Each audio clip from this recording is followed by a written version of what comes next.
नमस्कार। विशेष गरी आज म जेनजी भाइ बहिनीहरूलाई अनुरोध गर्छु कि यो जेनजी आन्दोलनद्वारा गरिएको जुन सफलता प्रारम्भिक चरणमा देखियो, तर त्यो दीर्घकालीन रूपमा यसले कुनै ठोस पहल गर्ला जस्तो देखिएको छैन र यसले गर्दैन पनि।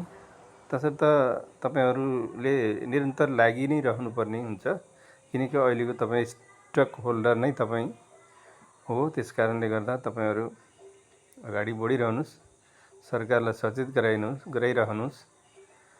जुन प्रत्यक्ष कार्यकारी प्रधानमन्त्री र प्रदेश संरचना खारेज हुनैपर्छ, भ्रष्टाचारको अन्त्य हुनुपर्छ।